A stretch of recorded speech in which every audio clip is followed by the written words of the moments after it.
Let's dive into the world of tabletop gaming and painting with the Tippy cast. From rolling dice to mastering brushstrokes, we're here to fuel your passion. Join us for insights, inspiration, and endless creativity. I'm Chris. And I'm Daz. So, to start with this from the first episode of the Tippy cast, we're just so you guys get to know us a little bit. So, what we're gonna do in this first section, we're gonna talk about a couple of games each that me and Chris play. Chris is going to start us off with that, and then he'll tell us one of his, I'll tell him one of mine, and then we'll just go a bit back and forth. Now, be aware, there is some overlap, and there are games both of us are incredibly passionate about. We won't try and waffle on, because there's plenty to get through and we have very little time.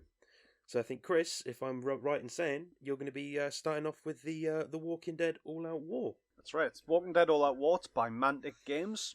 It's been back on my mind because Mantic are bringing the game back, and they're bringing a new wave of models with it as well, with the Commonwealth, which brings the game and the narrative story to an end. The game's coming back now, and I started doing a Let's Play series, I say it's 2 episodes, on the YouTube channel, and I started that 5 years ago, and in fact it was 5 years ago to last week.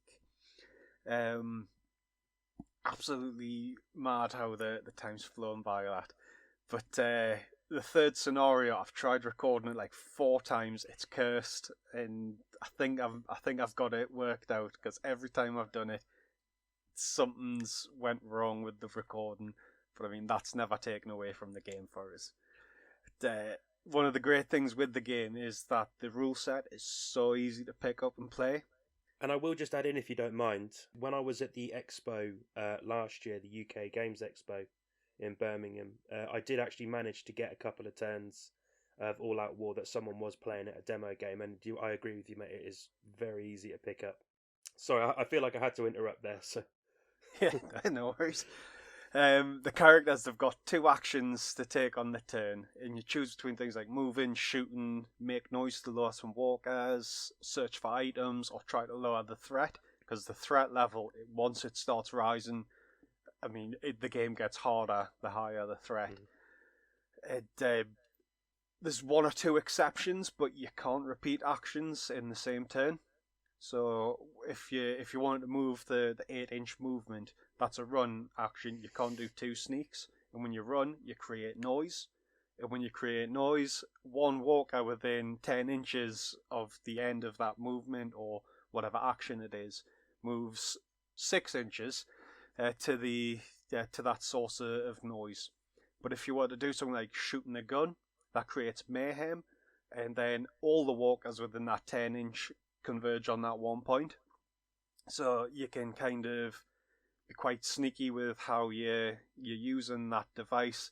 If you've got an enemy between you and the walkers, then fire your gun at that enemy. You might not kill them, but it might lure a bunch of walkers towards them.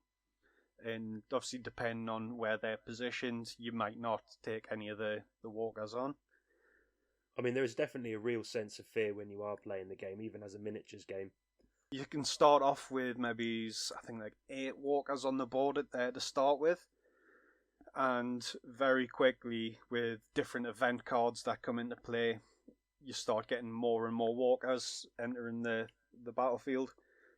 And you can become overrun quite quickly. And when you're facing a single zombie, it's not too bad, because they just get a single dice to roll there. The red dice is like it's got like the lowest number of successes on it, and they only get 1 of them to attack you with. They can't defend when they're in melee combat. So makes sense. You know, a couple of dice, you're probably gonna beat them. But with every additional walker that comes on, they'll get an extra dice. So the second walker gets their 1 dice. They also get an extra dice. Another walker that joins them, they then get 2 extra dice, 3 extra dice, 4 extra dice, and it just keeps going like that. And it very quickly gets to where you can't, like, you're not going to be able to survive it. So it makes an individual walker not too bad, but as a horde comes down on you, you're not getting out of that. So it really gives you a real vibe of that horde mentality. Mm-hmm. And that sense of overwhelmingness of the Horde, which I think when you look at, I mean, I hold my hands up to this. I haven't read many of the comics. I have watched a lot. I used to watch a lot of it on the TV, and yeah, it replicates that fear of the Horde. Yeah, Which I think it's sometimes hard to grasp like a real sense of fear in a miniatures game, but I do feel it really does give that in that game. I mean, for the very small amount I played, it didn't get to that level, but you could sort of feel it approaching, which is nice in a weird way, that it's going to get that way.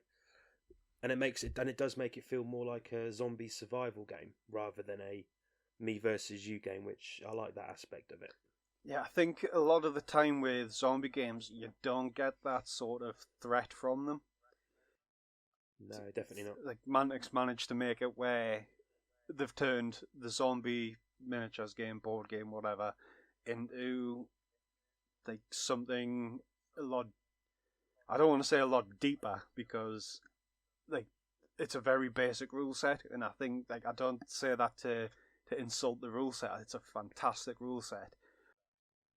And I think now I think maybe the word you're looking for and try a way to explain it, because I think I was thinking about this myself. They've really done zombies a good service. Yes, As you said, ordinarily zombies in games have historically never been a threat.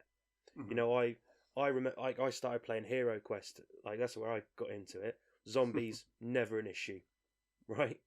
But The Walking Dead All Out War does really bring the zombie into its own, and really what is the zombie's greatest strength is its numbers. Mm-hmm.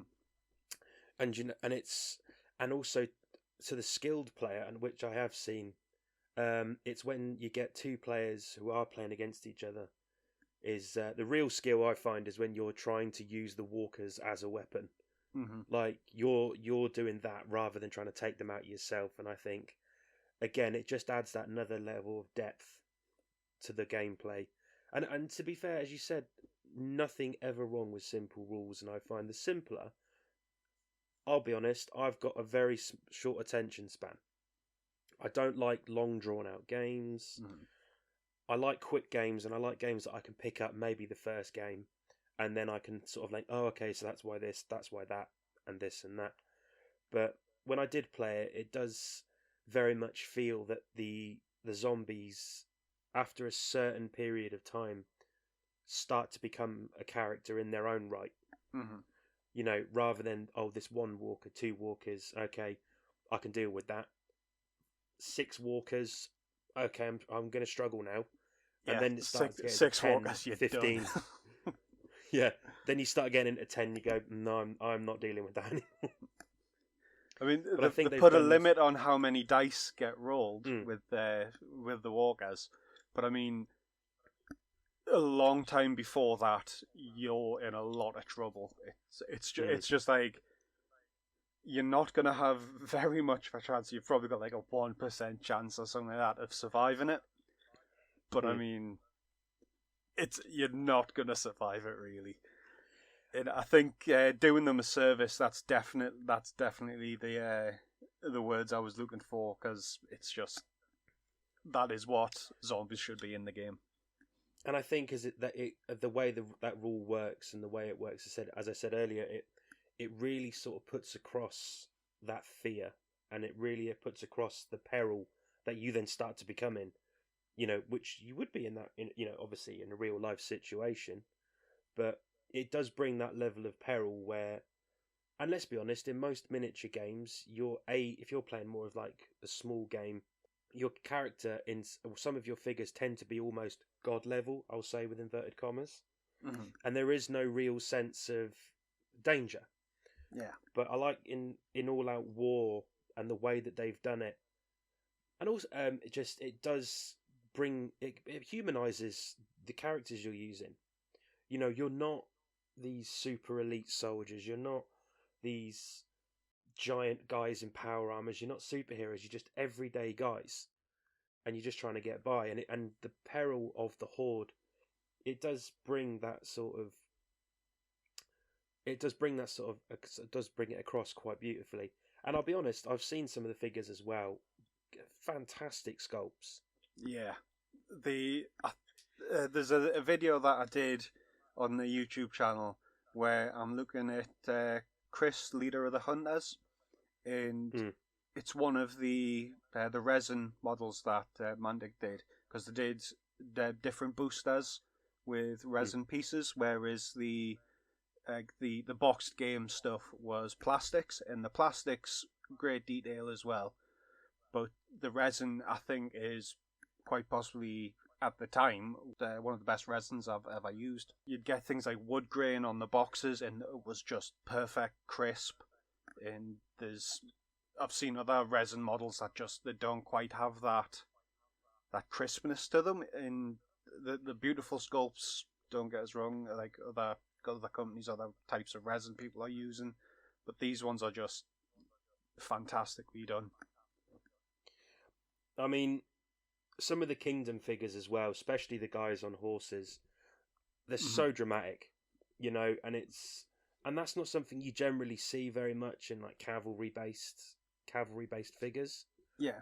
But the Kingdom guys, they just, you know, because I know, because All Out War, and correct me if I'm wrong, Chris, it's based on the comics, not the TV series. Yes, so you don't get like your Daryl Dixon and things like that. It's strictly comic, the comic world. And they did an event booster which brought in Lane Clementine from the Telltale Games series, because that's also the comic universe. But that's what I mean, and that, do you know what? Actually, I will say this. I know this is slightly off cuff. I also really enjoy Mantic as a company, how close they stay to original artwork, and they do tend to get the original artists of the source material on board, because they did it with Hellboy. Yes. And I love that about Mantic, you know, and their sort of passion towards these sort of, and I'm not going to say cult, but you know, the comics are less known than the series.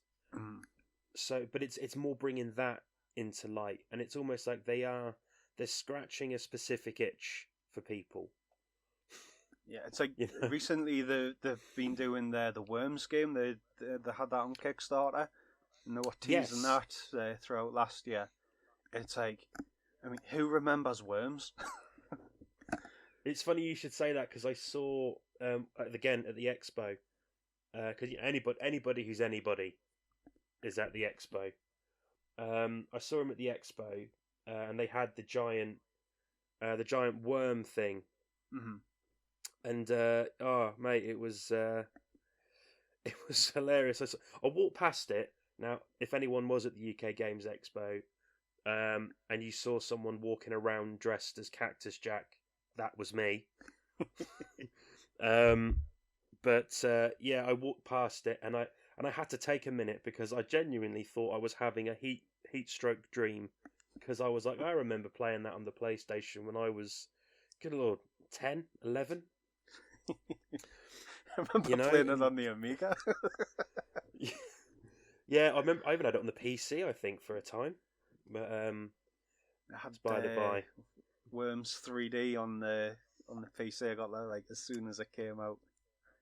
But that's what I mean. I love Mantic's sort of passion towards the source material, which is something I think they should be proud of. Mm-hmm. Yeah, but definitely, I mean, they're going deep on the projects they do. So when I played, I only really played about 3 turns of All Out War, and that was some games end in 3 turns. That's fine. It was a me versus someone else situation, and we were capturing objectives and sorts. Does it lend itself quite well to cooperative play and stuff like that, or is it very versus play? But it's like you can do either comfortably. It's got stuff for solo play, competitive, co-op. If you're doing co-op, then you'll build your team up, and you just kind of divvy out who's going to be playing which characters. There's not a turn order for like if you're playing it like that. It's just if you think Rick might perform better waiting after Shane does something, then do that on your next turn. Maybe Rick's going to get something in position for Carl to shoot at, and you just kind of you work it just quite organically like that. Whereas if you're doing competitive, then it's the rules are nice for that as well. It works quite nicely for kind of like your back and forth. It's just like single activation. I go, you go. Walkers are reacting to what's happening, so any noise or mayhem, it goes with that. And then once everyone's had their turn, your phases carry on. If you're doing competitive or solo, you're moving through everyone you've got, and there's no like back and forth with it, but it doesn't really change the way the turns play out. And there's a narrative campaign that follows the comic story, and that's what my Let's Play series has been following. Just a little bit of a shameless plug there, Chris. Yeah, but it's a social contract, because if I'm saying that I'm doing it, it means I've got to do it. Well, that's you've heard it here first. He's saying that he is going to get that video out. He's going to break the curse, and he's gonna get it done. It's been 5 years since the last one. So there you go. And it's starting to feel a bit like Guns N' Roses Civil War, Chris. You might have set yourself up there for a mighty fall. Well, I'm thinking tomorrow I'm going to be recording the game, and I've got ideas of how I'm setting up, because I've recorded one the other week, and it turned out it was like the 5-year anniversary of the last episode, and that just kind of worked out quite nicely. But nice. As I was going to edit it, I found a lot of like errors in different video clips and stuff, and I was just like, this is like the 4th or 5th time I've recorded this this one scenario. Oh, I've been there, mate. I mean, I've pretty much mastered this scenario now. And that's it. And do you know what? It is like that. I mean, sometimes though, it's when you do it a few times, you're just practicing in it, and then it ends up. But I mean, I suppose that's quite the joy of All Out War as well. You could play the same scenario 5, 6, 7, 8, 9 times, but still get a different result each time, because of obviously it's still very much based on the dice rolls. Mm-hmm. And I think that's always a good thing for me. And I will say this, and Chris might get slightly aroused, but it's very similar to Blacksite Studios' Don't Look Back. I'm not going to go into it. Neither is he. It's the same sort of principle. He got me into it, and then I started playing it, and I've haven't looked back, to excuse the pun. Yeah. It was it was my mate Seth in America who got me into it. But yeah, it's a very similar situation, isn't it? So, but I love games like that it doesn't matter. It's not a set out thing, It's like you could be playing it and you go, oh well, this is how I did it last time, or maybe I'll do it a different way, or with different people, and it will always play out differently. And I do really enjoy that, that there's no sort of set likelihood of you winning. I mean, granted, it's going to be more in your favour, but it's all down to the dice at the end of the day. And let's be honest, as everyone who's probably listening to this as a wargamer knows, the dice gods are never always on your side. Depending on the game, they're never on my side. No, definitely not. It very much depends on my opponent. So does the game obviously just sort of continue with this? Obviously, it's a zombie game. We've all seen how zombies operate. If they bite you, your turn. Does that come across in the game at all? Or yes, when you're in melee combat, because melee's got its own separate phase. That's why when I was saying what your actions were, melee wasn't in that, but shooting was. When you're rolling your dice, if the walker wins the combat and they've rolled a critical hit, there's a dice face with a little exclamation mark on it. That's your crit. If you're a human player, you do an extra bit of damage. If you're the walker and you've won the combat, you've bitten them. or you've been bitten by them, and it doesn't do a whole lot straight away, but at the end of each turn, you roll. It's like a 50-50 dice. You roll that, and depending on what the outcome of it is, yeah, your health will like tick down one, or it'll stay still, and you've got that sort of like ticking time bomb on your character, because if you die from being bitten, then you come back as a walker straight away. Oh, so does the would you just replace the miniature, or would you just sort of keep it there and go, they're a zombie now? Well, there's a couple of miniatures that they've done which are zombified characters. Oh, that's nice. Of them there. I wish they did one of like every character they have in the game, but I mean that would just be like that's a lot, a lot of models to paint, and yeah. But so really, I kind of try and keep it where they look similar, but for the most part, you can just put whoever you want on whichever walker you've got handy. Well, I can imagine, Chris, you could be talking about this. I mean, we could each be talking about our games here for hours on end. Yes. I mean, stop me from talking. But yeah, and then we'll jump into the other game. I mean, funnily enough, actually, it's not too far removed from Walking Dead: All Out War. And as I'm sure probably many people who are listening who have been to the Expo, the UKGE, Salute, and sort of any sort of major war game show in the year, probably not last year, because TT Combat didn't do a great deal of events last year, but one of their sort of crowning jewel games, which is what I'm going to talk about, is Carnival, and you've also got some experience with Carnival, Chris. Yes, I love that. And so to sort of give listeners, I mean, to those who haven't, who've been living under a rock and haven't heard of it, it's a really beautiful sort of halfway point of a miniatures game. That's sort of, it's a miniature skirmish game set in Renaissance Venice, but there's a twist, and there's magic in the air, there's vampires on the streets, there's monsters in the canals.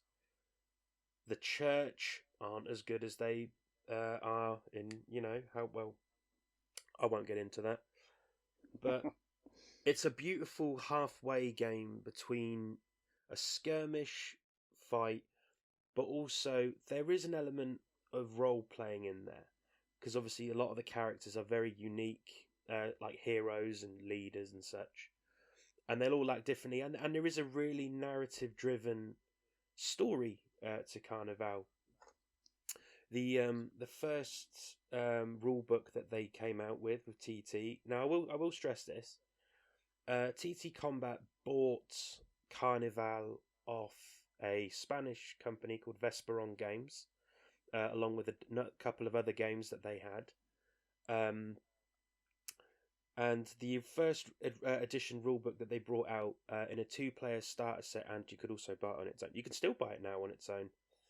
A solid, I'd say, 75%, if not 80% of that book is just backstory, lore, and fluff, and written by Garth Thorpe as well. Yeah, it's beautifully illustrated. It's the pacing of the stories that are in there it's just, and do you know what? Even if you don't want to play the game, just have a read of that bit, and it is beautiful, and it has the hints of of the Lovecraft, if you will. Has a very, it's very much dipping its feet into the pool of H.P. Lovecraft, but with just a sprinkling of Bram Stoker, just a sprinkle. But so yeah, it's set in Renaissance Venice during the 1700s, late 1700s. There's a big rent opened in the sky. It's caused all of these sort of cataclysmic events to happen. Most of the world is now, or most of Europe and some parts of the world are now underwater due to like the rising sea levels. And this has brought about a couple of things, and some monsters have come through the rent, although there are some that believe that the monsters are already here. Now, what's happened here, that Venice has become the hub of this, where the rent opened above Venice, and Venice seems to be the epicenter of all of this issue. And what's great about it is it's brought through, it's brought a lot of attention to Venice, and different factions are, organizations, groups, cults have made their way to Venice to either try and survive or to take advantage of what's going on in the area. And just sort of a brief summary of it, of sort of factions. I'll just run you just quickly through, because there's not too many. So you have the guild, which the best way to sort of explain the guild is almost like the mafia. They're sort of like their town protectors for a price, and they'll use citizens, tradesmen, trained thieves, assassins in their sort of gangs. Yeah, it's very much like, we provide you the protection, and if you can't pay the protection, then you've got to be out on the streets doing the protecting yourself. And on another side of that, you've got the patricians, who are more your noble classes, and the city guard, who they have under their coinage, or under their pay, and obviously bribery. And obviously with newer additions that have been brought out, you find out that the patricians are a little bit more debaucherous, getting into cannibalism and various other things. And they've also got the navy under their payroll, and they've also paid Ottomans and to fight for their cause just through the case of coin. And I quite like the patricians, because they're quite a nice little faction. And then you've got Vatican Church, which is obviously the Vatican is now mostly underwater because of the rent thing. So they've moved to Venice and set up headquarters in Venice to sort of try to not so much deal with the rent. You actually find out through the story that they were blessed with magic powers, magic, and they don't want anyone else to have it because they believe it's their damn right to have the magic. I like that it's like they also are like the reason the rent opened with the Harbinger. Yeah, so there's a character called the Harbinger who's a very important piece of the puzzle. It's actually, it's the Vatican's Church's issue, and it's their fault that the rent happened, because they didn't want anyone else to have this knowledge. They wanted it to be like their divine right to own it.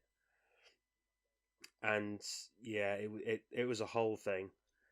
But the Vatican sort of made up of more your priests, so there's a couple of guys in plate armor who are like Avignon Knights, Paladins, various other things. Very much like the Crusades and stuff like that. Very much that. There's, think holy warriors. You're thinking guys in plate armor, tunics, swords. You're on the right track. And I mean, if you do get a moment, anyone, just go and have a look at the miniatures. They are fantastic minis. Really are. And then other factions, you have the Strigoi, which is led by none other than Vlad Dracula. So they're your vampires. They also do use the Romani as allies. Obviously with Vlad Dracula's Romanian heritage, they use the Romanis as well. And then you've got the Rasha. So the Rasha are the other faction that you'll get in the 2-player starter set. And the best way to explain the Rasha is they're a religious cult, and they worship a deity called Dagon. And their biggest... They're also the best team to have. They are very... I'm a big fan. Chris is a very big fan of the Rasha, and do you know what? And for good reason. Some of the minis you'll get in the Rasha, you're talking sea monsters, hybrid sea monsters, a giant They're just serpent. unlike any other models. Oh, they're weird. Like, you get a mini Cthulhu in some of the boxes. There's such dramatic models in there, and as they're sea monsters, and they'll eat slaves to regain health points, which is also really, really funny. And you've got one of my personal favourite factions, the Doctors of the Ospedale. And I apologise to any Italian listener who if I've just butchered that.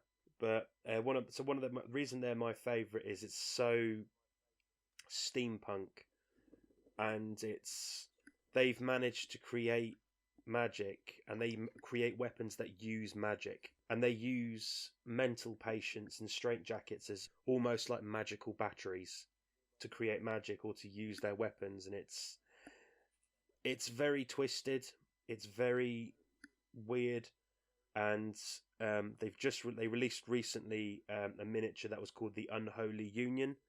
I don't know if you've seen that, Chris. Have you seen that model? Is that the one that looks like the human centipede? Yeah, it's just a massive art. It's a 60mm base. Is it? Yes. No. Yeah, it's a 60mm base, isn't it? Big oval 60mm base. Yes, I believe so. Yeah. And it's just a massive arms.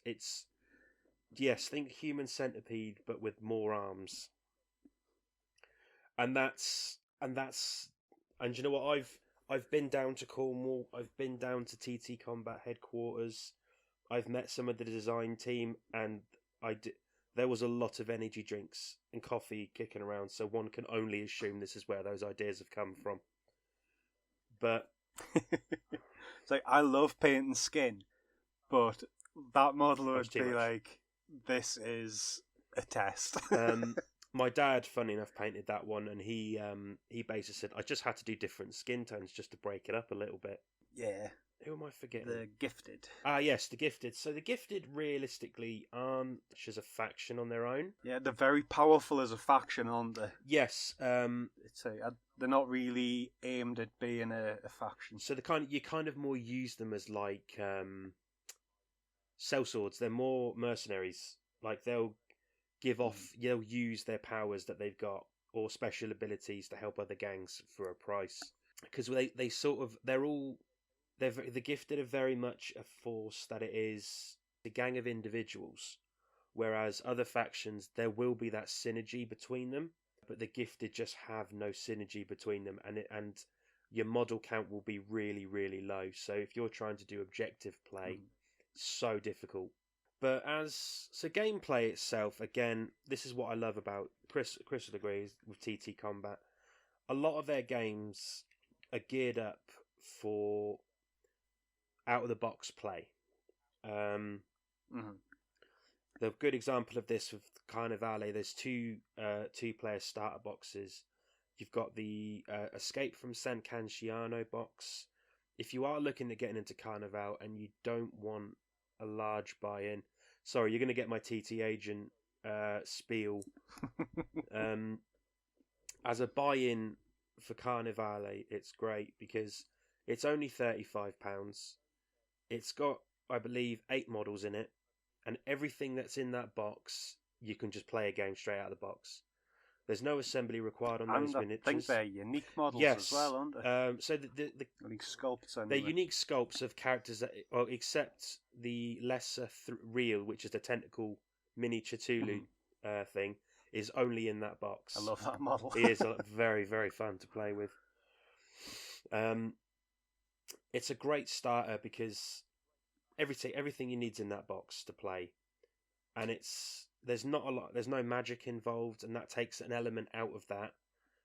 But both starter boxes are just out of the box play, and although actually tell a lie, the bigger starter box they do, there is assembly required, and there is a bit of cleanup on the figures. But it's not much. But everything else, you'll get cardboard buildings, tiles, board, perfect. And what I love about Carnival, it's all D10. That's the only dice you'll ever need is D10, and they have such a unique system of play, and it's called the Destiny dice. And just to briefly sort of summarize how the Destiny dice works is, whenever you're rolling dice, one of them has to be the Destiny dice. It's generally you'll have a D10 of a different colour, and that one's your Destiny dice. And what's great about it is it can really turn the game on its head, and this is where more that role-playing aspect comes in and that narrative-driven aspect of it. Like, I could attack Chris with one of my characters, I'll roll my dice, and my Destiny dice has gone, no, that's a 1. And if I don't get any of my successful attacks on the dice, I've fumbled the action, and I'm very likely to hurt myself just for trying to attack Chris. But on the other end of that, you've got the 10, which is a critical, which then does something else, or does something a little bit more spicy. And the Destiny dice is for every single action you take, whether it's a dexterity check when you're jumping across buildings, climbing, anything that you do in this game, you're rolling a dice. Except moving, obviously you don't need to roll a dice to do that, you'll just move. But running or jumping, climbing, anything that involves another action, you're rolling that dice, and you could fail it. Even if you've got a character, prime example, one of the characters, one of the more visually noticeable and recognisable characters in the game are the Capodicinas. Very heavy Assassin's Creed influence there on those characters. Mm-hmm. They're one of the most dexterous characters to use, and I've seen one of them fall off a building because he fumbled his dexterity check, and he plummeted and just died. He plummeted off a very high building, plummeted and died in one go. Because that's what's beautiful about Carnival. It's not me versus you.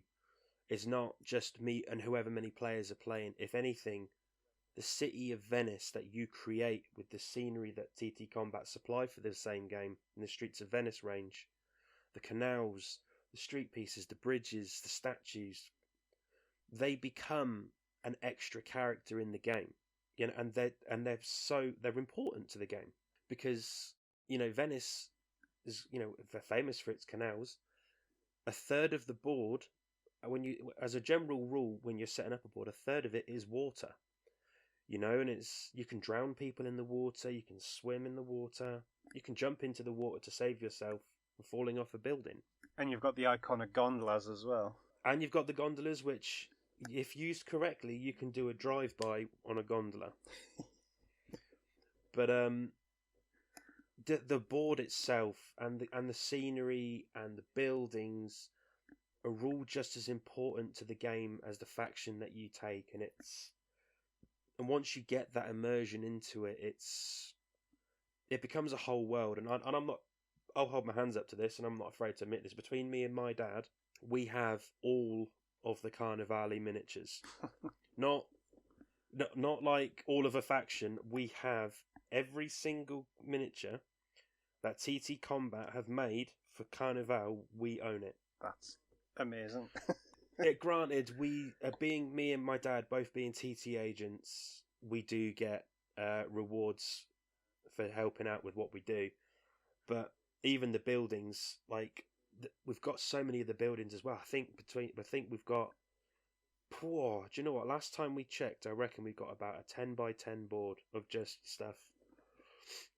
Wow! But it's just as important because you're climbing buildings, and you can actually get an attack bonus for charging or jumping on someone from a building or a charge from above. You can get a bonus which essentially decimates someone's armor, and it adds that level of depth to the game. So you can start thinking about how am I going to move? Where am I going to go? What characters should I put up on the roof? What characters should be on the ground? It adds that level of depth to it, which most other games, most GW games, a lot of more tabletop games, buildings are just there for breaking line of sight or to move around. Yeah. But in Carnival, even in Carnival, there's some characters with magic who can effectively walk through buildings. So buildings are no longer, there becomes an irrelevant aspect to them, but they become part of the board. They become part of your strategy. And Carnival is not just, I'm going to go out, I'm going to take you out. There's objectives, narratives, campaigns, I mean, in the main book, there's a narrative campaign, I think, of about 4 missions per faction, like faction-specific ones.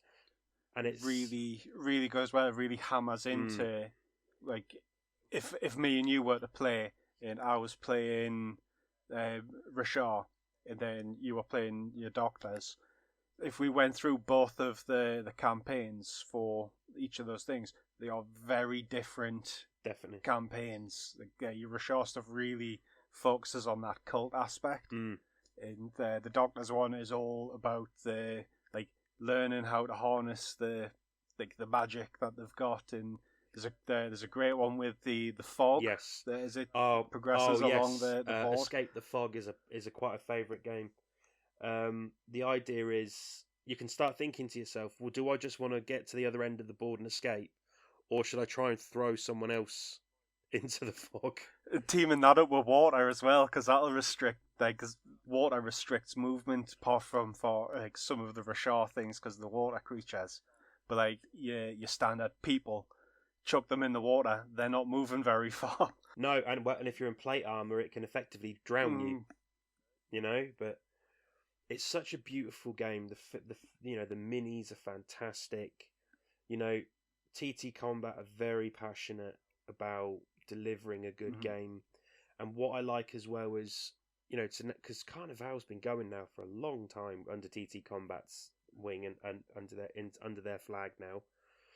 We're into the second edition, which is Blood on the Water. So it's the first sort of add-on, if you want to call it that.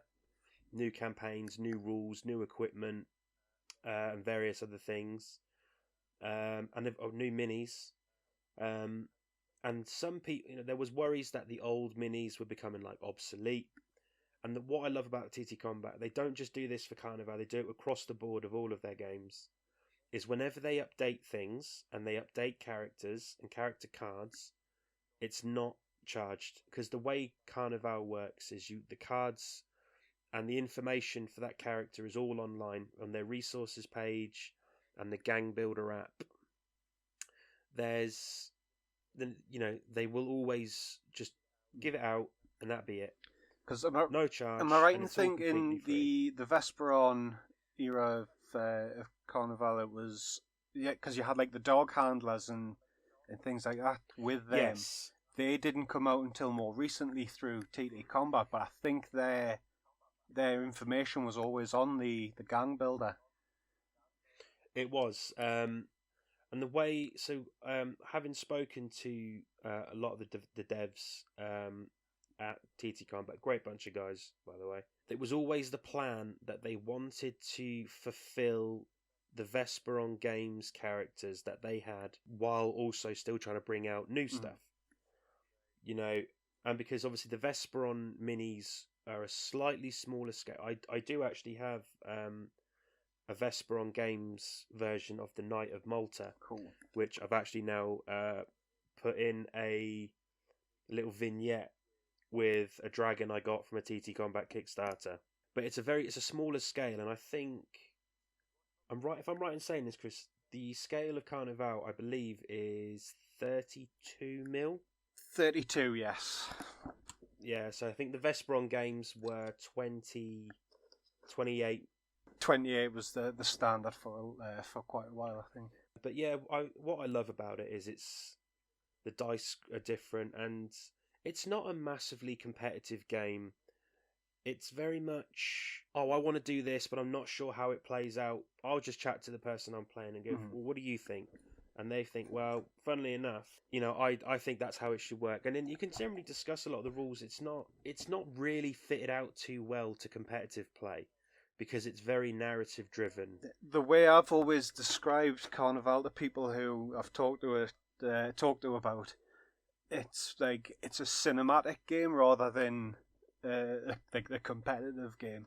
I mean, obviously there is the element of competition, but definitely. It's you're playing the game to create these moments, like with the Cappuccino falling off the roof. Yeah, I mean, that's probably never going to happen in any of your campaigns ever again. No, but you've got that memory of it. I had one with the lesser Ugdru. They're not great at jumping, Nope. but I had one on a roof, and he leapt, got the critical success, leapt across the canal onto another roof, ended up chucking some guy into the water, and it's like I don't think that model actually ever hit the water. He was just running across the rooftops all the time, and it's like he's not playing to his skill set, But he's done it. but it's that cinematic thing. He's just there, and he's like, if he fails, he's falling into the water. That's where he wants to be. But he's going straight across that canal, and it's just the best. Like, I could see how it would work in like a film or a TV show. I could imagine how it's shot, and it's like, yes, it's just a shadow leaping across. What's great as well, there is actually a rule in the book that's called Moments of Glory, where if you can describe well enough what's actually happening, what you're trying to do, your opponent can just agree to give you will points and just reward you for being like, yeah, okay, cool, you can. Is it reward points or is it a victory point? He'll just give you a victory point for like accurately describe, like really being like trying again to create that narration for the game, and it rewards you for that, which I think is really, really nice. And again, it's a game for friends. Oh, definitely. That's what I mean. That's why I love it, because obviously, you and I have both played D&D, Chris, and D&D is not a fixed linear campaign. It will change as and when things happen, depending on the dice. Same goes for Carnival. You could, the best laid plans, fall victim at the first sign of combat. And I could take a giant fish monster with me into into a battle. Next thing you know, it's been killed by something half of its size, and you're like, well, there goes my plan, and then you've got to figure something else out. And then its portable lunchbox slave ends up being man of the match. And it's just that's what I mean. It's such it's a game for friends. It really is. And do you know what? It doesn't. Once you got your head around the rules, you can probably smash through a sort of relatively average sized game. I'd say probably in about 2 hours. When I say average sized game, the way sort of building works is most games will have a point system. This is no different, but it uses ducats, which is the currency of the time. And you'll have a leader, heroes, and henchmen. And the way it works is you can't have more heroes than henchmen. One leader, job done. And then you buy what you need, and you can get equipment. Just before I sort of close out on that Carnival, I will mention that there's agendas as well, which is nice. So it's just extra little objectives for your gang to earn victory points. Because it's not always about killing your opponents. It's about scoring victory points. That's what I do enjoy about it as well. It's not, oh, if I kill your character, I'll get a victory point. That's not always the case. It's very play the objective, not you're not playing a war game. No, it is an objective, and that's again what I love about it. It's got that narrative aspect to it, and I do love that. So yeah, I think I'll close out Carnival by saying it's that nice little middle piece. Granted, airs more into the tabletop minis game, but it still has good latherings and a good coating of role-playing game. Almost like a nice chocolatey centre of tabletop miniature gaming, but with like a nice chewy exterior of role-playing games. And again, it's just a game for friends. It's so fun, and then it's moments to learn, lifetime to master. I know that's a cliche thing to say, but it is really the case with Carnival. And if you ever get a chance, when you're ever at an expo, at the Games Expo, Salute, if you're at Salute this year, come and find me, come find Dad. We'll be at the TT Combat stand. If you ever want to have a go at Carnival, we will quite happily get you hooked on Carnival without an issue. That's just a little plug there for me. Hell if I'm there, I'll just go along to play as well because I just want to throw some dice. But yeah, it's such a fun game.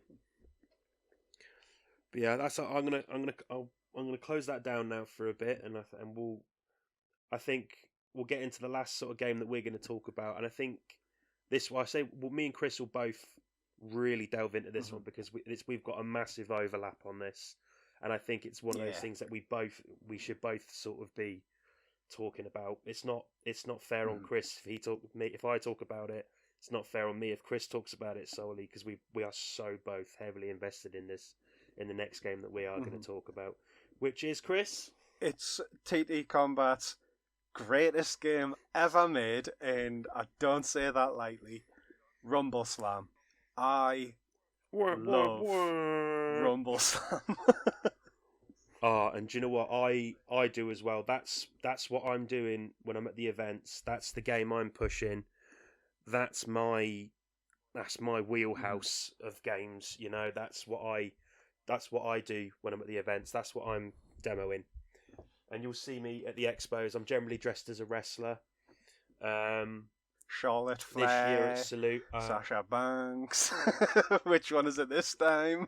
Yeah. This year it's at Salute. I'm going Rowdy Roddy Piper. Cool. So prepare to see me with my legs out.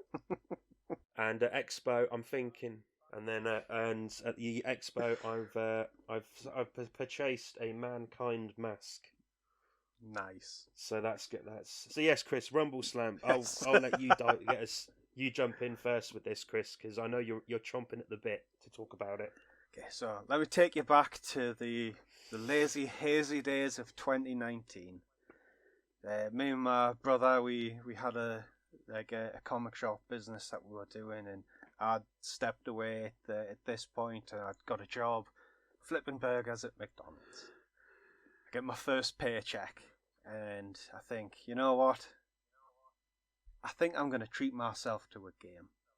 So I find this wrestling game, and I was like, oh, I've never heard of this. This looks a bit silly. Let's take a chance on it. And I've never looked back. So, is everyone who's ever seen anything to do with me knows I love wrestling. It's just, I used to love it when I was a kid. Like a lot of people, you grow out of it. But then I went to uni, and then you fall back in love with wrestling because that's what happens apparently. And ever since then, just be completely hooked. And TT Combat making this fantasy trope wrestling, but it kind of has futuristic elements to it for a fantasy trope. It's weird. You've got cars and motorbikes, robots. I suppose dwarves make the automatons, but it's absolutely crazy. Oh, it is, and you guys can't see this because obviously you're listening to this audio. And there's Chris talk. I'm just nodding every single word he's saying because it's such. I'm only in, and this will be the funniest thing you'll ever hear.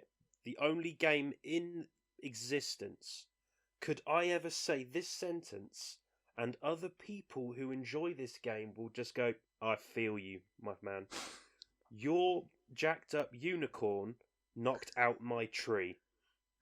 Only in a game like Rumble Slam does that sentence make a slither of sense.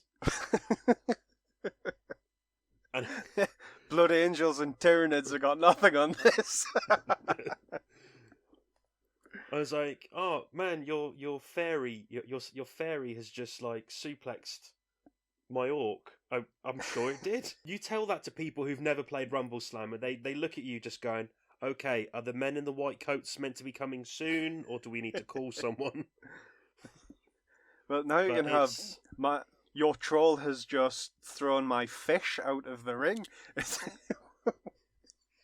Again, and it sounds like Makes the ramblings sense. of a yeah. To people who've never played Rumble Slam, listening to what me and Chris are saying just there, and you're probably just thinking, do you know what? I thought these guys had some sanity, and then now they're talking about trolls, fishes.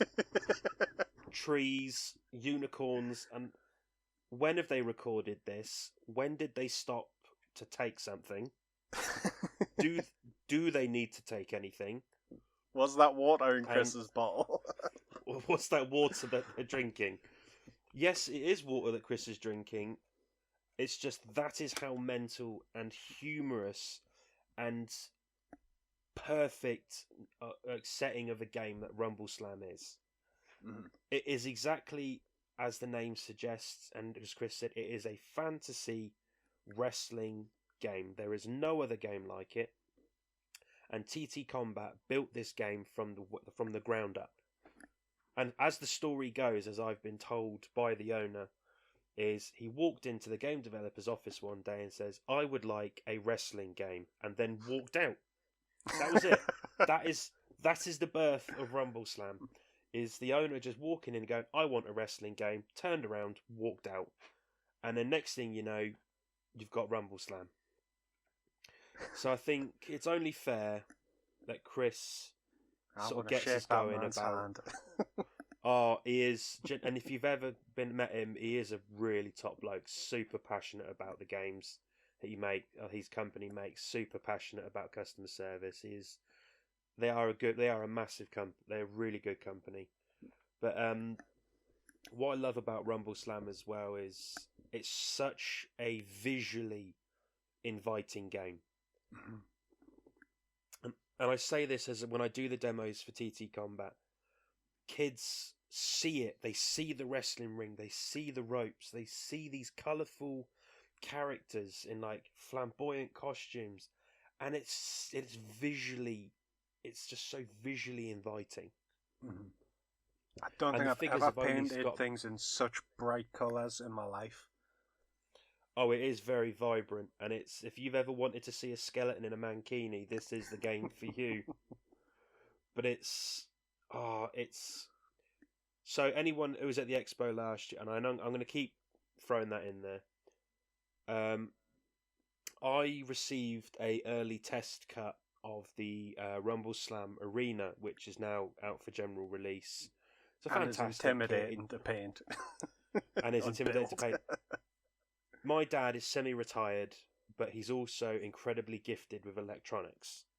That would be 22 years of fixing tornadoes. And he managed to have it so it's all magnetised and there's flashing lights, and it's still not finished. And fingers crossed that it will be done for this year's expo. We're going to have smoke machines. We're going to have a curtain. It's going to be pucker. But you're going to be walking into an actual wrestling event. Yeah. And it's just that in itself, it really gives you that feel of the pace, the manicness, the energy that wrestling brings in a tabletop miniatures game. And that's not, and Chris, that's not easy to replicate the real pacing of a sport in a game. Blood Bowl are close. I'll give them that. I've played a fair bit of Blood Bowl in my time, but they still can't really. And I've also dabbled in Guild Ball. Doesn't really 100% match the pacing of the sport. Whereas somehow Rumble Slam, although it's still turn-based, it still gives you a feel of that pace. It's still very quick, fast-paced game. Mm-hmm.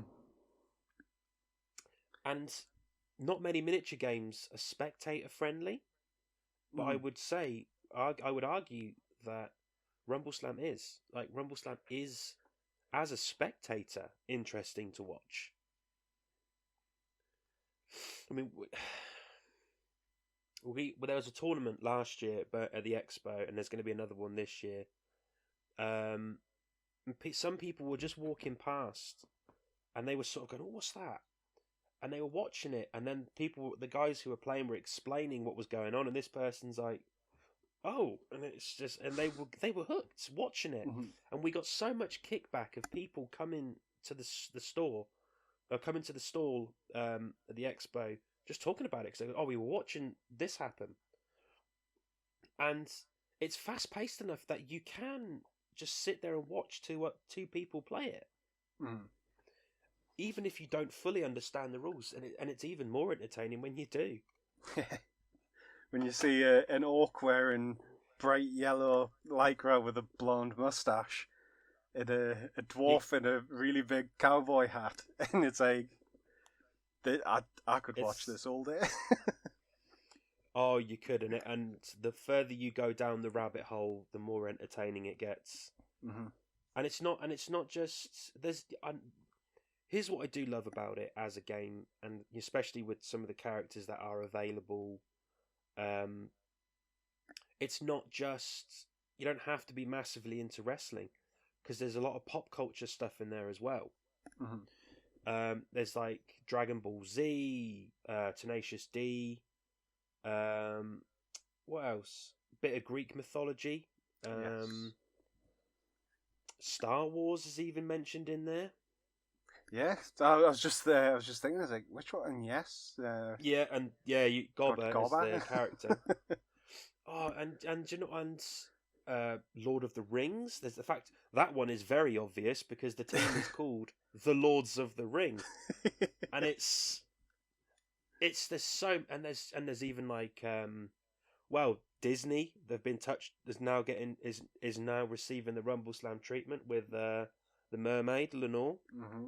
Yes, and that's another I was thinking. Do. Which one? And what you call it? Alice in Wonderland. Yes. It says there's I can't get my word out here. This is how passionate we are, but we're just trying to get all these words out to you.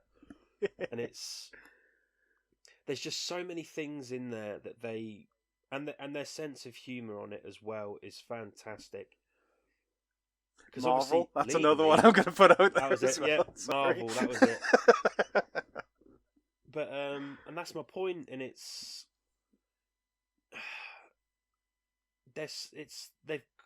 captivating so many people. Like, obviously, if you know your wrestling and you'll see a lot of the superstar characters, you're like, yeah, that's this person, that's this person, that's this person. But some other people will notice the sort of more the pop culture things.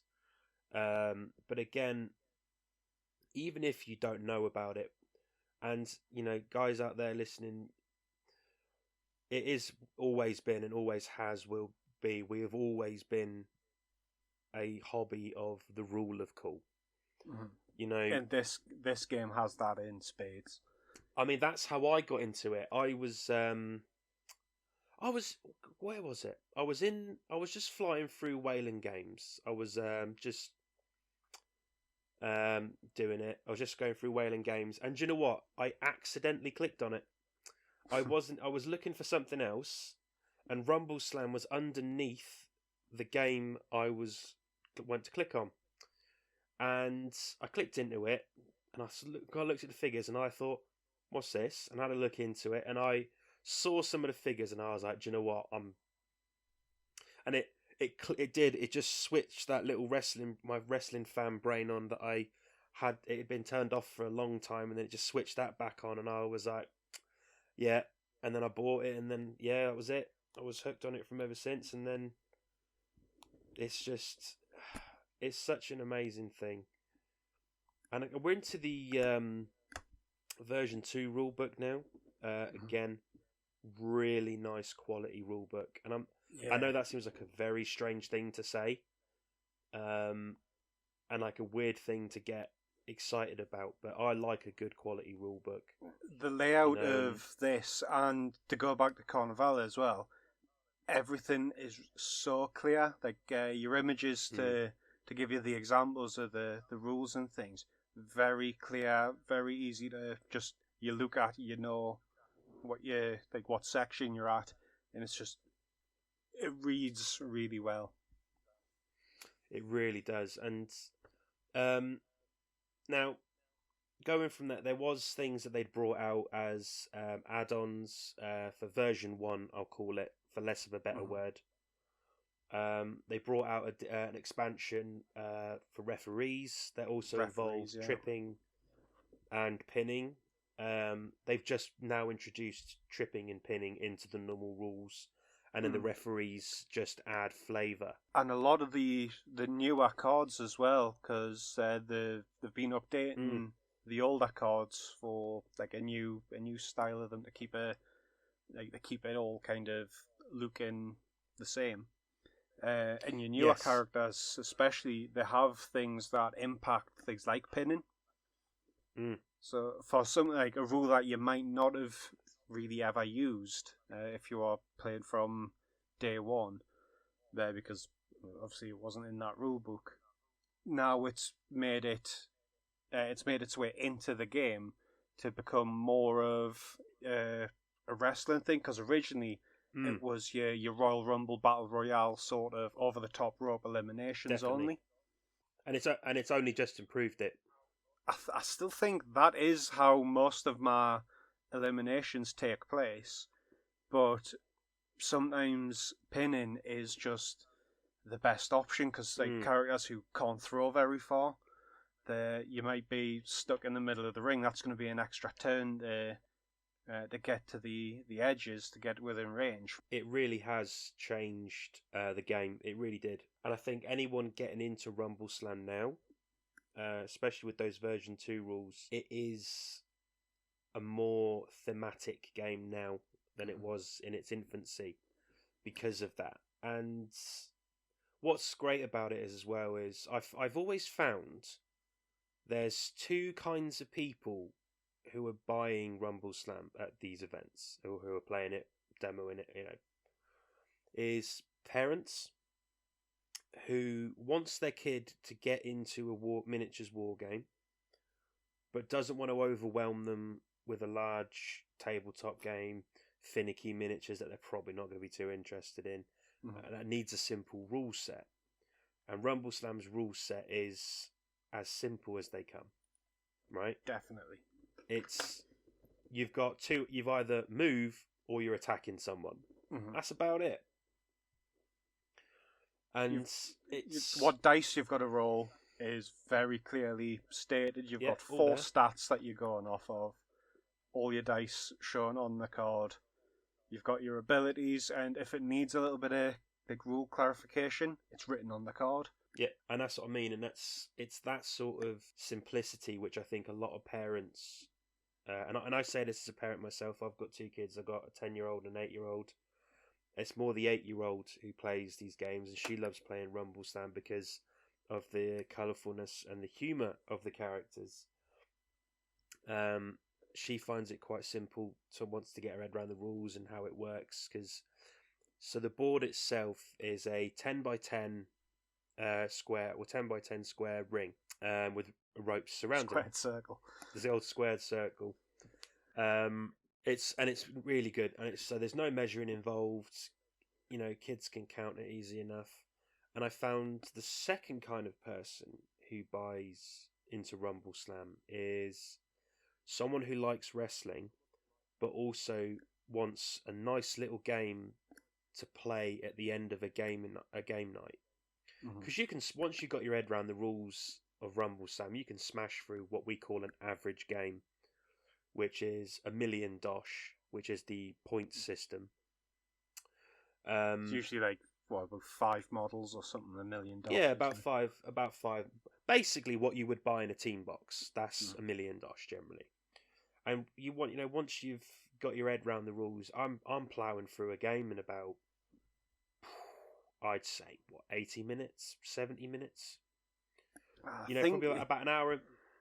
You're looking at about between half an hour to an hour, because as the game goes on and you're losing characters, the rounds go really quickly, and it's a strict 5-round game. Yes. And that's what I like as soon as that 5th round's done, you tally up. If a winner hasn't been declared, you tally up how many remaining points are left in the board, and you win as there. And that's what that's why I like games like that. And I mean, as I said earlier, I don't have the mental capacity to play a game any longer than 2.5 hours, and then to not get a result at the end of that time infuriates me. I hated it when I used to, because look, like most people, I started my wargaming hobby with 40k. Like that's where I started. We all did. Games Workshop is the gateway. I mean, Christ, GW gateway, Games Workshop. They're the gateway to modelling, and for good reason.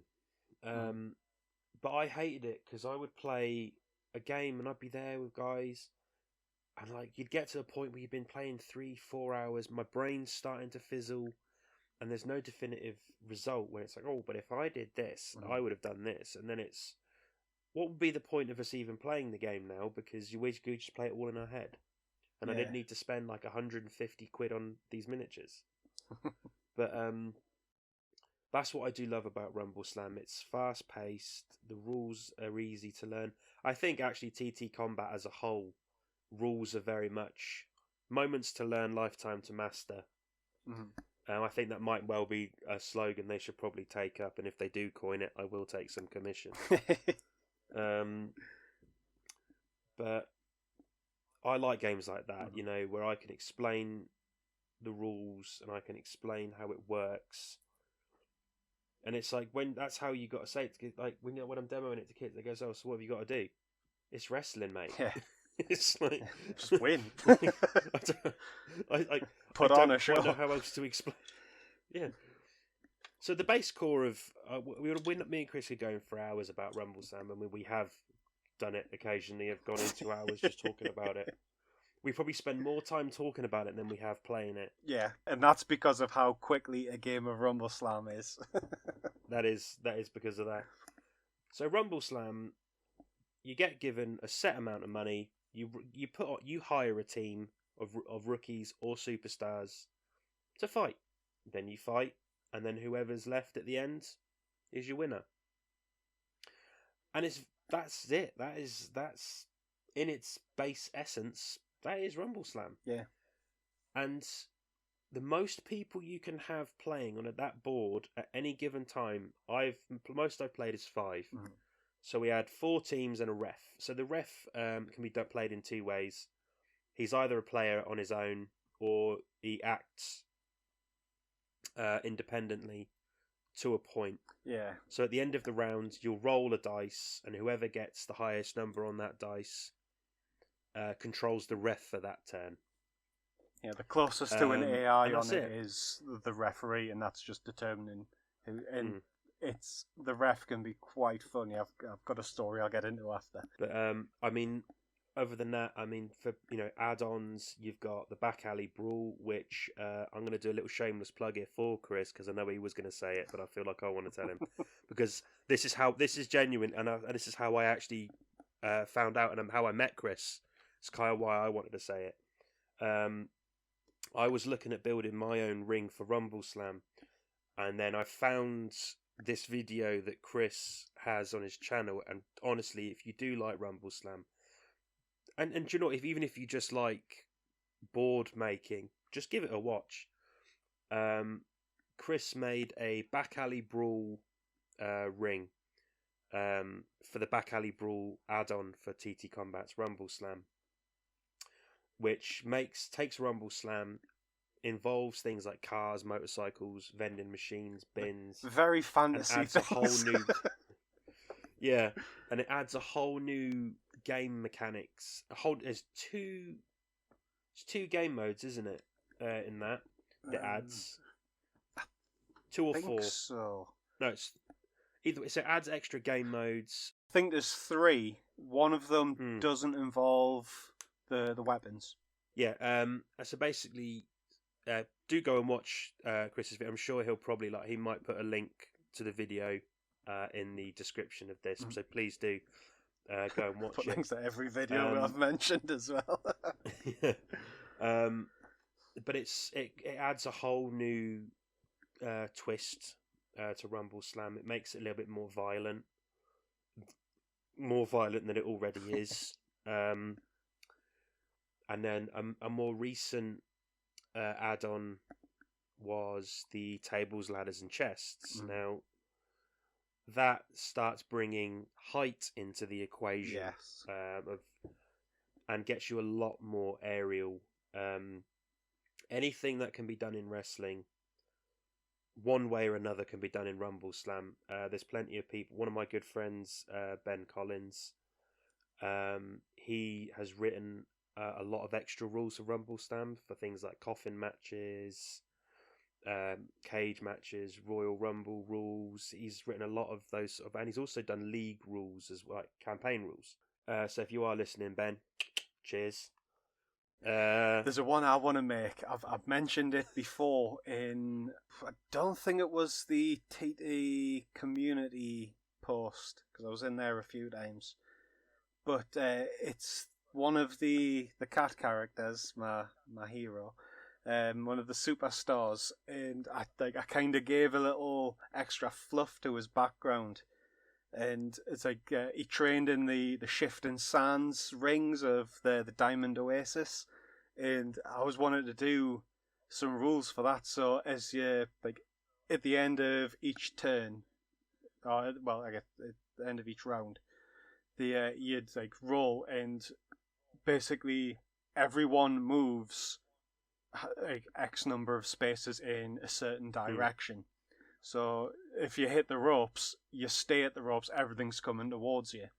And it can be shifting things around all the time. But like I've never sat down and really got into the nitty-gritty of how it would all work out and stuff. But it's like I mean, there's got the event cards as well that Rumble Slam do that bring that extra flavour into the game. I mean, for a game that already is absolutely drenched in flavour, and absolutely drenched in humour, and these event cards just throw on some, like, just sprinkle on loads more flavour, and it's and do you know what, I will hand on heart say this, it is a massively underseen game. It's so undervalued, so underappreciated, and do you know what, and Chris will agree with me, for a buy-in, it's not, for value for money as a buy-in for a 2-player starter set can't be beat by anybody. And that's one thing that the owner Louis Simpson is passionate about with his games that his company creates, is that he wants that sort of 2-player starter set to have that fantastic value, and Rumble Slam really does hit that nail on the head there with it. With the Rumble Slam starter set as well, I think if you only ever bought that box and you only played with those two teams, you've got two solid teams right there. I think the Green Bruisers, the Orc team, I think they're probably still one of the best teams in the game. They are still really relevant. Whenever I've played against them, my team doesn't fare very well. They're a hard-wearing, tough team, but not overpowered. Oh, that's historically Orcs as well. I mean, and again Ben, we were tasked during the pandemic, because obviously there was no events going on. We weren't wargaming. We needed to get our nerd out. And we were tasked with writing what we've delightfully referred to as the Rookie's Handbook, which gives a brief insight, a little bit of gameplay advice for all of the Season 1 teams, we'll say, for a lack of a better term. And this covers everything up to the Kalaka Kabbalah, basically.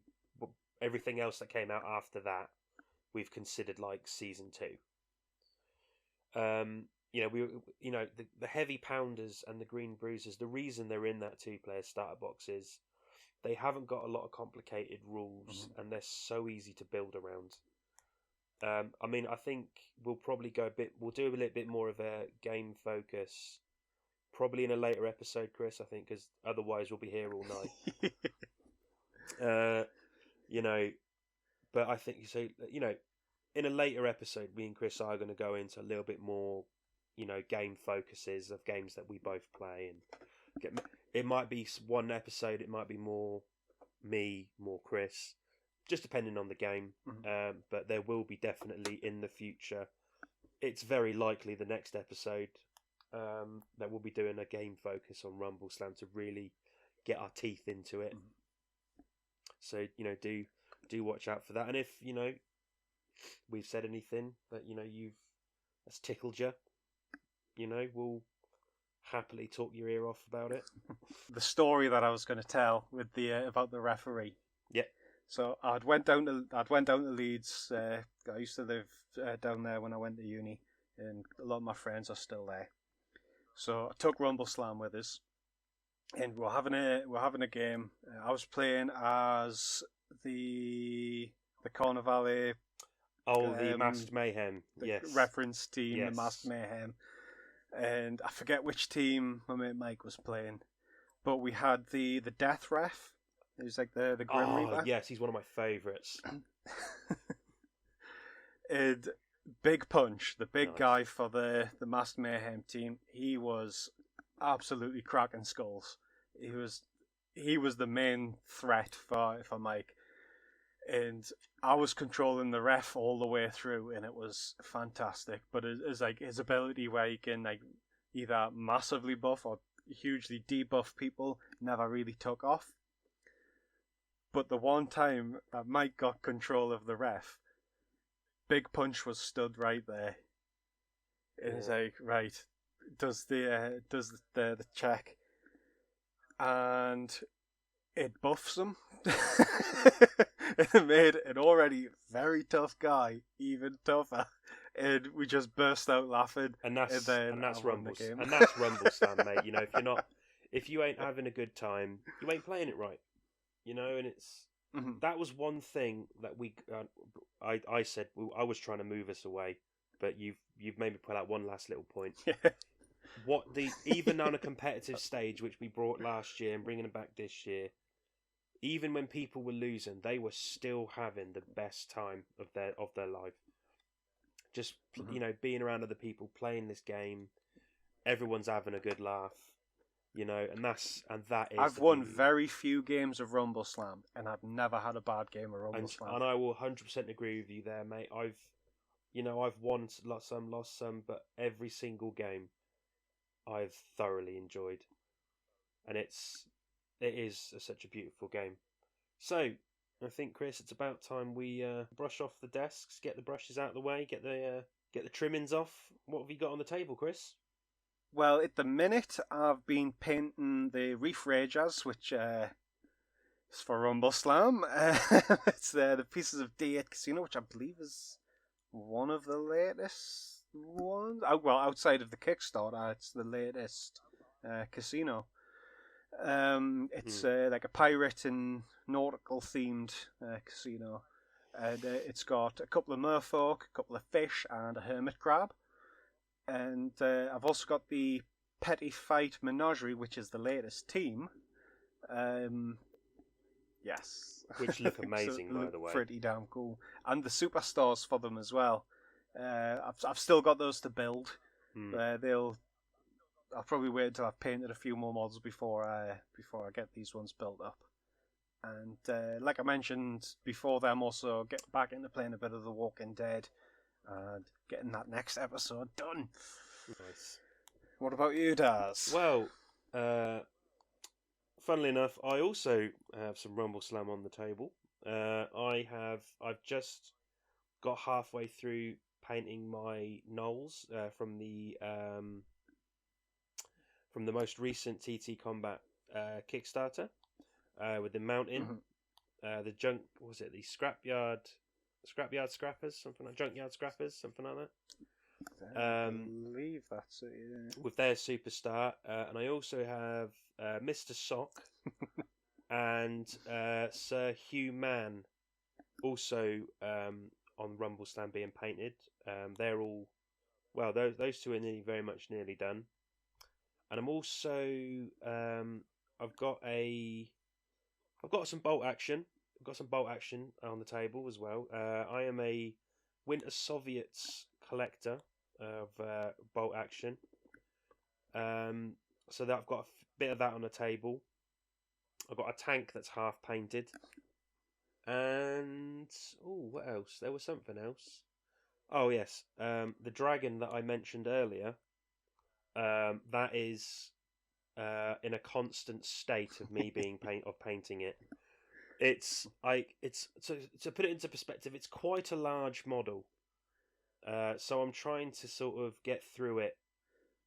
I've got in piece by piece. the Carnival gondola attack diorama scene. That's like that for me. It's always in a state of it's being painted, but not quite.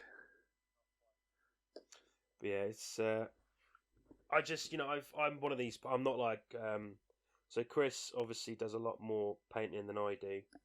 I've got 2 kids, so I've got to try and fit that around my painting around that as well. So things I have a lot of more backlog. I don't know, I've got a big backlog to get through. It's not a pile of shame, ladies and gentlemen. It is a pile of opportunity. It's a spending problem. And I will say. But yeah, no, I wasn't doing that. I thought I'd started it, but I hadn't. I mean, that's really it for me. I'm not a speed painter like a lot of people. I do try and take my time, and again, the reason why I like small model counts because I really enjoy painting like lots of different things. I don't like painting the same thing over and over again. Yeah, I'm very much the same. I painted a bunch of stuff just before Christmas. I think it was. I think it would probably be in October. Well, yeah, it was October. I was painting a lot of orcs, and there was the kill team orc commandos. So there was, I think the main thing that was the same on each of them was just the skin. But I had a bunch of other orcs I was painting. There was some Soviet goblins, which I really enjoyed painting. But like painting just skin, I like painting skin. But this just sheer army. I think I did about 30 odd models in that month, and a lot of it was just the same thing over and over. And that's not how I paint. I'm not an army painter. I'm very much a character piece painter. I will say this while we're on the subject of paints. I recently turned Chris on to TT Combat's new range of paint. If you haven't used any of it, or if you've not heard about it, where have you been? Where have you been? Now, ladies and gentlemen out there, we all know the struggle and the strife of painting yellow on miniatures, and it's hard. I'm just holding this up to the camera now, just to show Daz this fantastic bottle of Spotlight Yellow. Oh, TT Combat's yellow paint is by far, and I'm not paid to say this, and I'm not. Trust me, I'm not being paid at all. If I'm not getting paid, no one is. It is one of the best yellow paints for miniatures out there on the market. Definitely, it really is. What was it I was painting with it? It was some Rumble Slam models. What's the pirate team? The Booty Chasers. Oh, yes. Got them with the red and yellow. Again, striped. These are the sorts of names that come out. They're the red and yellow striped trousers and like trim that they've got on and stuff like that.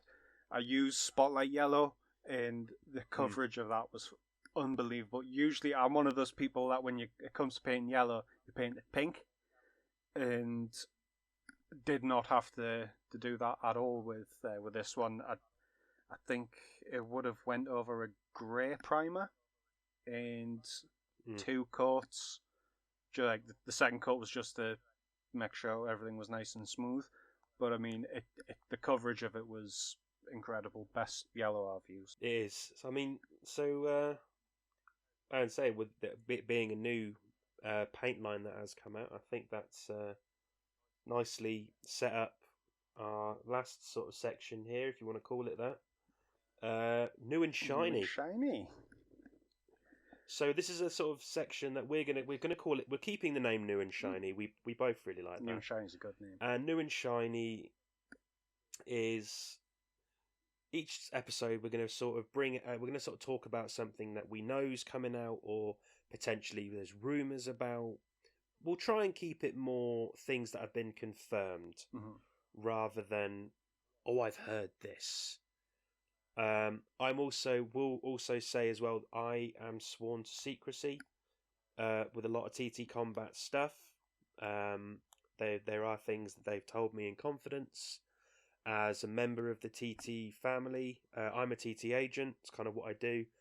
You'll see me a lot of the events with TT Combat. I am a volunteer, and I'm just trying to get promotion of the games out there to get people playing the games. And I'm just a big fan of TT Combat. I do get told a lot of secret things, so those things will stay secret until TT Combat have released those sorts of things. I've tried to pry and needle information out of him, and he will not give it up. That these secrets are in safe hands. What Chris doesn't know is that I like it when he does that. So, Chris, what new releases are you looking forward to? Right, so I'm going to keep it firmly in that TT Combat camp for now. This will be the last bit of TT Combat thing I'm bringing up for now, anyway. And I think I know what you're going to talk about. It's a game I've been pestering you about for probably about a year now. Oh, and the rest. Half Tilt. Yes. Half Tilt was the it's the latest Kickstarter from TT Combat to be funded. It hasn't been completed, shipped out, sort of thing. From before, when you were saying the latest TT Combat Kickstarter team, the Mountain, they were the latest one from the Kickstarters that have shipped and completed. Just in case anyone's wondering how have they missed that, there's not a Rumble Slam thing in Half Tilt, but the crowd is where it's at. It's a jousting game with obviously Half Tilt, halflings, hobbits playing jousting. What's not to love about that? And I am a backer of this, and I know Chris is as well. I was lucky enough to play the most up-to-date version of the rules at Tabletop Gaming in Manchester, where I was the creator of the game, Bradley, lovely guy. It is his baby.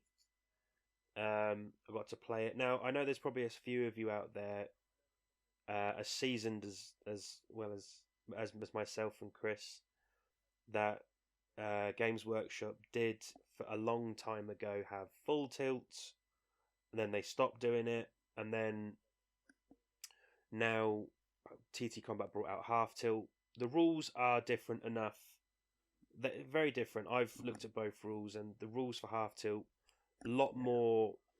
I've seen Eric's Hobby Workshop on YouTube playing Full Tilt in very different rule set. So don't think to yourself, oh well, is it just Full Tilt with halflings? It's really not. It is its own game. It's a very beer and pretzels game. It's not geared up for competitive play. It's just a fun little game. You know, it's halflings on horses. I think it'll definitely get, like, your Rumble Slam fans will like this. It's like you say, it's just there for fun. Yeah, and it's the characters there that they've got, some of the sculpts. I've been lucky enough to see some of the sculpts. I didn't take any pictures. I wasn't allowed. But just be known that they are fantastic, and in TT Combat fashion, they are really, really humorous. The rules are fun. They're fun, easy to get, and and comedically thematic. And Chris is just showing. I'm just showing on the Daz on the camera here. The Mickey Squire model that was an event exclusive. Yeah, Black Friday, I believe it was. Black Friday, that's the one. The Knight Rider parody of jousting, and he will be usable in Half Tilt. He will be having rules given for him, so he is a usable character. I cannot wait. So well, you've only got to wait till June, Chris. Like that's when the shipping date is, and it is just a really fun game, and it's anything that's got halflings in it is okay with me. You know, I'm gonna say one thing: Sapphire Oasis, Kitlings or Riot. That's I'm putting it out. He's there. putting it out. It's out there now. It's on the internet. I know it's worked for him before, and It has. they had to check their emails to make sure there wasn't any leaks. This was before we firmly cemented our friendship, and during the Desert of the Dead, they had the first Rumble Slam team for the Diamond Oasis, and I immediately started a Catfolk Riot, which was already in the works behind the scenes. It was just like, yes. Surprisingly, I love cats. Yeah, they allowed it to happen. They've encouraged him, and he's just going to do it again. Yeah.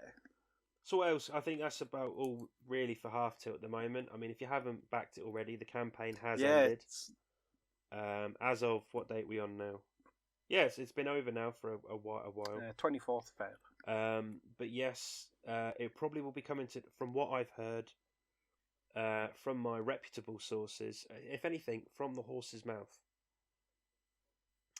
It won't go on to general release. Troll's mouth. From the troll's mouth, yes, from the troll's mouth. I thought I was going to try and keep it on theme with horses and jousting, but either are. It won't be going to general release, obviously, straight after the Kickstarter, because they want to make sure that people are getting their pledges. The timed exclusive. Yeah, and then it will be coming to general release, and from my understanding, it's probably going to start at about £45. Just for the core game, which will give you the models, the base set of models, which I believe there's 10 models, the tilt yard, and the game mat, and I think that's it with the dice and cards and such. And a rule book, obviously. And again, the artwork, if you didn't get to see it, the artwork on the rule book is just hilarious. It's pure. Yeah. It's pure TT combat. It's pure halfling hilarity. You know, and it's going to be quite the game. And I'm sure when it does come out, me and Chris will probably do a nice little Half Tilt episode, and we'll probably end up talking like knights the whole time. But we'll see. So what else, Chris? What have you got new and shiny? We've got Bramble Trek Solo RPG, which was through Backer Kit. Again, just like with Rumble Slam, I play things solo, even games that can't be played solo. I try my best to make it fit. And when I saw Bramble Trek coming up, it just looks like a really nice RPG. It's done through a deck of cards to create your things. Is that the one where it's like it's the mice? Yes. Yes. Okay. Yeah. We are.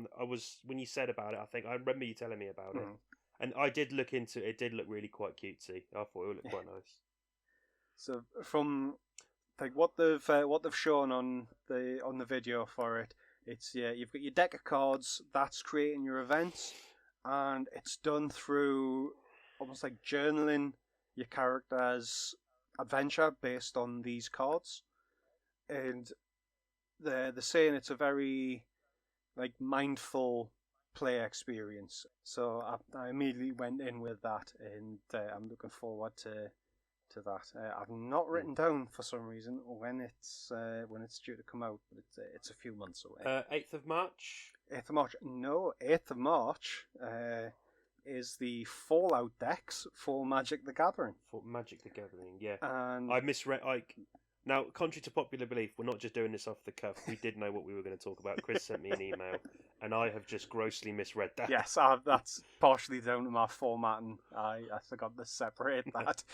But I'm a big Fallout mark, definitely. And I got into playing Magic the Gathering last year against my friends down in Leeds. We can play it online We set up our cameras and we play it.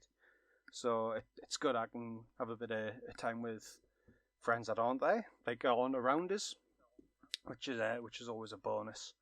And started out, I got a Necron deck because I've got a big collection of Necrons. I was like, yeah, I'll get that. That'll be fun. And it's just steadily grown. I've got too many decks, and now I'm getting another 4. You've got Science, which is like your Institute, and I'm guessing there'll be some Brotherhood in there because it's not all just focused on one faction. It's kind of more just a theme of things.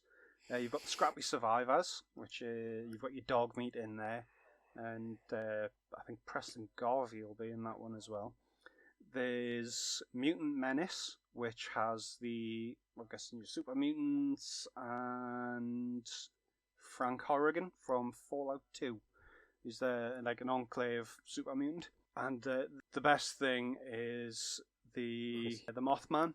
And I love Mothman. I just want Modiphius to release a Mothman model, and I'm buying it immediately. But as soon as I saw Mothman on there, I was like, yep, Commander, done. That's that there. And then there's Hail Caesar as your final one, and there's a lot of New Vegas stuff, and who cares about New Vegas? Unpopular opinion, New Vegas is not the best. Well, let's agree to disagree, Chris. I will die on this hill. Mate, you die on that hill, you will. But you've kind of put that into it nicely, because there is that Fallout series happening soon, isn't there? A lot coming out for Fallout. The 12th of April. Yeah, this is like a lot of things going on for it. I mean, Bethesda's been putting out some new like collector stuff as well. There's like the mini nuke. They did a mini nuke for Fallout 4's release, and they're doing like another one with the special cards, which have the game codes in for downloading it. And from what it looks like, I think it is the same mini nuke thing. It's just like your interior gift stuff's slightly different. And I've got the mini nuke, and it's great. I love it. But yes, 12th of April for the Fallout show on Amazon Prime. Nice. And the trailer for it looks really good. It does. They've nailed the look. If there's one thing I can say, it's the Brotherhood of Steel's power armor isn't grimy enough. It's very clean. But that is a minor nitpick, and I think I'm not sure it's going to ruin. It's not going to ruin the rest of it. Very fun. No, definitely not. Definitely, know. But there'll be someone who mention it, so I want to get in there first and say it.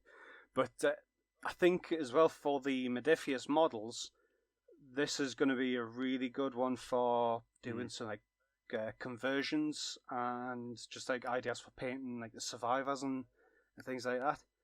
And like the TV show's got a ghoul character as like a secondary main. I'm guessing he features quite a bit in it.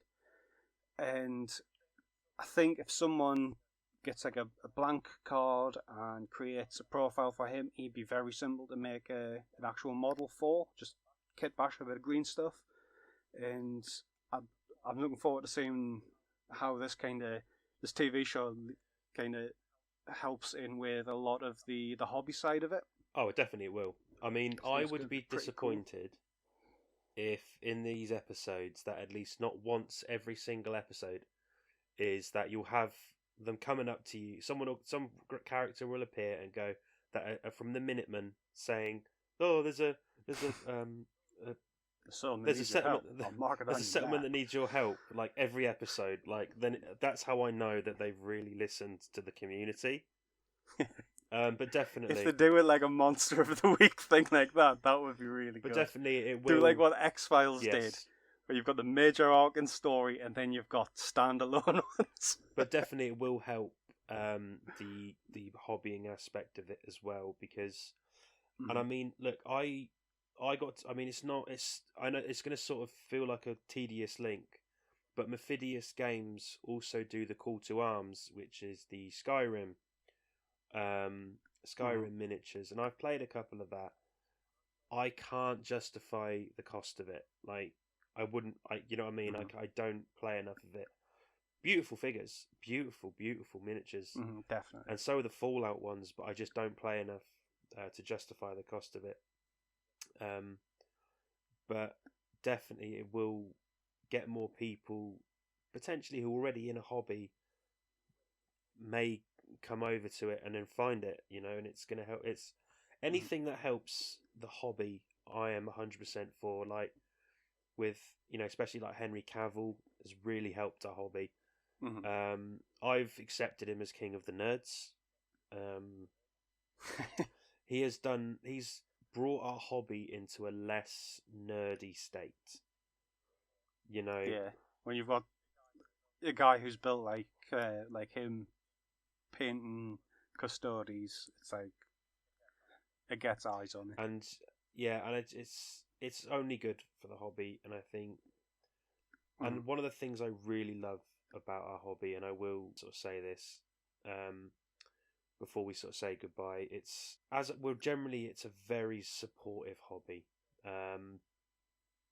People are very open to sharing techniques. Like between me and Chris is a far superior painter than I am. When I've picked his brains about certain things, and he's been always very open about techniques and how he does things without sort of adding on unnecessary explanation. And I've other people in the community that I've spoke to, like, oh, how did you do that and how did you do that, and they'll just tell you. The ones who just tell you what it is, it's like that. Yeah. That's what you want, I don't believe in gatekeeping. No, it's gotten less prevalent in the hobby, I will say. But it's there are exceptions to that. There are some people out there still who are very no, you can't do that. And those people don't speak for all of us, especially not me, especially not Chris. When I've made painting tutorials on YouTube, I make them for the beginner. I'm not an advanced painter by any means. I like glazing. I'll do a lot of glazing. When I've done it in the videos and I've explained how you make a glaze, I don't go into the fine detail of how to get like the perfect consistency for the pigments of the paint. It's just slap some water in it till it runs nice and you barely see it on the model and just keep building it up. It's like advanced. The way I think of it is, it's advanced techniques for a beginner, like for beginners. So I try to avoid doing airbrush stuff because not everyone's got an airbrush. Yeah, I love my airbrush. I basically just use it for base and stuff. I don't have the technique for doing little models and details and stuff like that.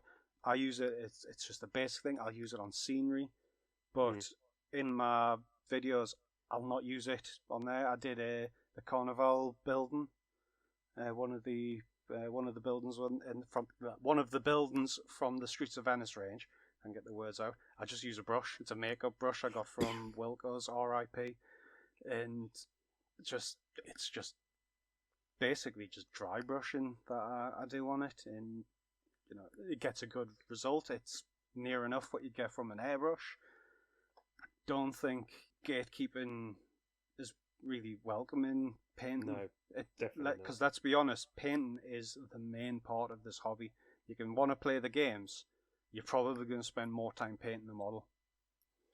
Yeah, and I mean, so it is that. So in the future, we would sort of at this point, hopefully, we get a bit of feedback from you guys. Maybe get a couple of you asking some things if there's anything you want to know.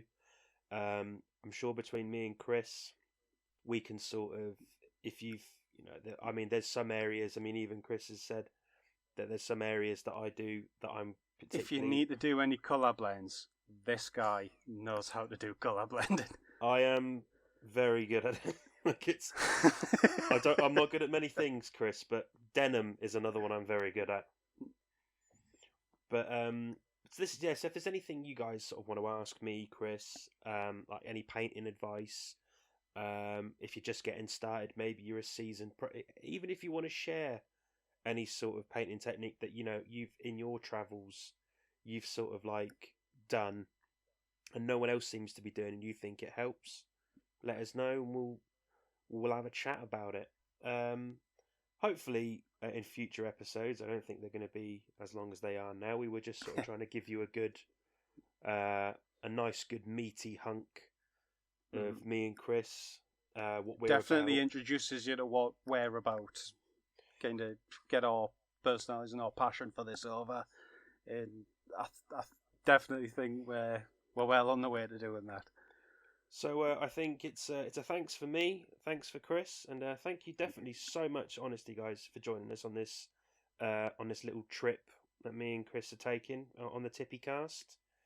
And if you're listening on Spotify, be sure to give us a follow, share us around your friends. We don't mind. More the merrier. If you want more the merrier on our little journey. If you're listening to us on YouTube, then why not drop us a like and subscribe?